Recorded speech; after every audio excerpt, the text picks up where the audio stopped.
You know that feeling when your paycheck hits, and for about 12 hours, you feel okay. Like, maybe this month won't feel so tight. And then the automatic payments start clearing. Rent, insurance, subscriptions you forgot about. And then that one number that always feels heavier than it should. Your car payment. It's not outrageous. It's not irresponsible. In fact, it probably felt reasonable when you signed the papers. But somehow, month after month, it feels like it owns a piece of your future. And nobody really talks about that. We talk about interest rates. We talk about negotiating price. We talk about getting a good deal. But we don't talk about what the car payment actually does to your psychology, your freedom, your life trajectory. So let's talk about it. Not in a judgmental way. Just honestly. Because this trap, it's not about cars. It's about how our brains handle comfort and monthly payments. Most people don't wake up thinking, I'm going to trap myself financially today. You probably needed a car, or wanted something reliable, or safe for your kids, or something that didn't make you anxious every time you turned the key. And the dealership made it easy. They didn't ask, can you afford $35,000? They asked, can you afford $489 a month? And suddenly, the decision shrank. It stopped being about total cost and started being about a manageable monthly number. This is where our brains get quietly manipulated. There's a concept in behavioral economics called payment framing. When something is presented as a small recurring number instead of a large total, it feels less threatening. $500 a month doesn't feel like $30,000 plus interest. It feels like a utility bill. And that shift in framing changes everything. Because now, instead of asking, is this car worth $35,000 of my life? You're asking, can I squeeze $500 into my monthly budget? Those are very different questions. And one of them is much more dangerous. Here's what nobody says out loud. A car payment isn't just a car payment. It's a fixed expense that quietly increases the minimum amount of money you must earn every month just to feel stable. That's the trap. The moment you commit to that payment, your lifestyle floor rises. Let's say your car payment is $500, add insurance, maybe another $150, guess fluctuates, but let's say $200, maintenance averaged out. Suddenly, that vehicle is costing you $900 to $1,000 a month. That means before you even think about food, housing, savings, or investing, you need an extra $12,000 a year just to keep that car in your life. That's real money. And here's the psychological part most people miss. When your fixed expenses are high, your risk tolerance drops.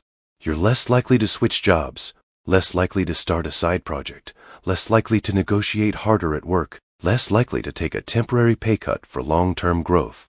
Because you can't afford instability. The car payment becomes a silent boss. It doesn't yell, it doesn't demand overtime, but it limits your options. Now, I want to pause here. This isn't about shaming anyone who has a car payment. Most people do. In fact, in the U.S., the average monthly car payment for new vehicles has climbed above $700 in recent years. That number alone should make us think. Not panic, just think. Because if you're paying $700 a month for 72 months, that's over $50,000 when you include interest. And at the end of those 6 years, what do you own? A depreciated asset. Cars are useful, necessary, sometimes even joyful. But financially, they're designed to lose value. So you're committing years of cash flow to something that's actively declining in worth. Again, not evil, just math. But when math meets psychology, things get interesting. Because here's what actually happens. You get used to the payment. After 3 months, it doesn't feel new anymore. It just feels normal. Your brain adapts. This is called hedonic adaptation. The excitement fades, but the bill remains. And 6 years later, when it's finally paid off, there's a strange feeling. Relief. You feel lighter. Like you just got a raise, even though your income didn't change. That relief tells you something important. It tells you the payment was heavier than you realized. Now let's zoom out. Why do so many smart, responsible people fall into this? Because cars are emotional. They represent reliability, success, safety, identity. When you pull into work, your car speaks before you do. When you pick someone up, Your car communicates something about where you are in life. And we underestimate how much that matters to us. No one wants to feel behind. No one wants to feel like they're struggling while everyone else looks polished. So we stretch. Just a little. The dealer says, for only $60 more a month, you can get the upgraded trim. And $60 feels harmless. But over 6 years, that's more than $4,000. It's not the single decision. It's the accumulation. That's the trap nobody talks about. Not that cars are bad, but that small monthly upgrades compound just like investments do, only in reverse. Here's the turning point that changed how I see this. Instead of asking, can I afford this car? I started asking, what does this payment cost me in freedom? Because money isn't just about numbers. It's about options. A $600 car payment might mean you can't max out your retirement contributions. Over 30 years, that difference could grow massively through compound growth. It might mean your emergency fund grows slower, so unexpected expenses feel scarier. It might mean you stay at a stressful job 6 months longer than you wanted to. That's the real cost, not the interest rate, the reduced margin. Financial margin is emotional margin. When your fixed expenses are low, you breathe differently. You negotiate differently. You walk into work differently. You make decisions from a place of strength instead of survival. And the car payment quietly erodes that margin. Now, I'm not saying everyone should drive a 20-year-old beater and avoid comfort forever. There's a balance. Reliability matters. Safety matters. Enjoying your life matters. But here's a subtle shift that changes everything. Instead of optimizing for the nicest car you can comfortably afford per month, optimize for the lowest fixed cost that still meets your real needs. Notice, I didn't say the cheapest car possible. I said the lowest fixed cost that genuinely serves your life. That might mean buying slightly used instead of new, where depreciation has already done its worst. It might mean shortening the loan term, so you're not stretching payments across 6 or 7 years. It might mean driving your current car 2 more years while you build a stronger financial base. None of these are extreme. They're strategic, because every dollar that doesn't go toward a depreciating asset can go toward building something that grows. Investments, skills, a business idea, peace of mind. And peace of mind compounds in ways we don't calculate on spreadsheets. Let's make this concrete. Imagine 2 people earning the same salary. One has a $750 car payment.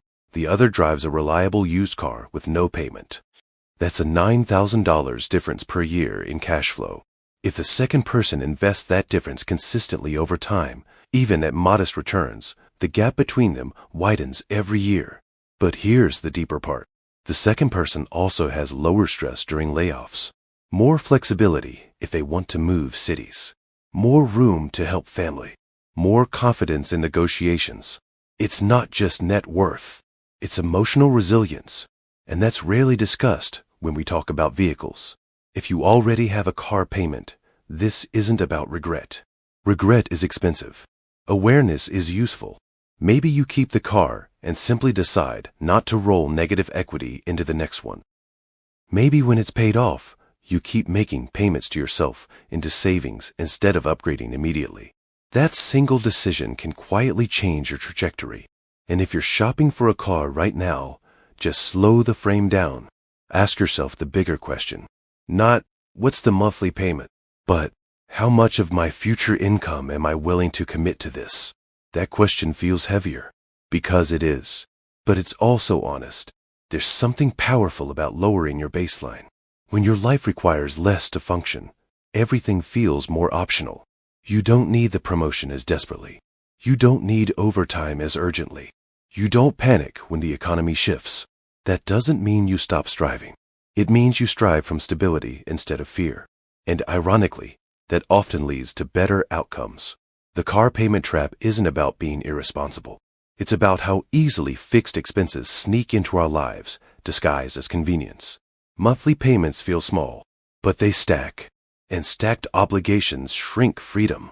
If you've ever felt like you make decent money, but still feel financially tight, look at your fixed costs. Not with shame, just with curiosity. Because sometimes the thing keeping you stressed isn't your income. It's the commitments attached to it. At the end of the day, a car should serve your life, not dictate it. It should get you where you need to go, not determine how long you stay somewhere you don't want to be. Progress with money rarely comes from dramatic sacrifices.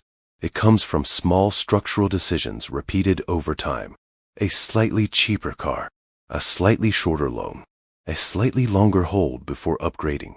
These aren't flashy moves, but they compound quietly.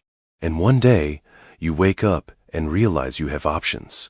You feel lighter, not because you earn millions, but because your life costs less. And there's something deeply peaceful about that. You don't need perfection. You don't need to undo every past decision. Just make the next one a little more intentional. Because freedom isn't usually taken from us in big dramatic ways. It's traded away in small monthly installments. And once you see that, you can start buying it back.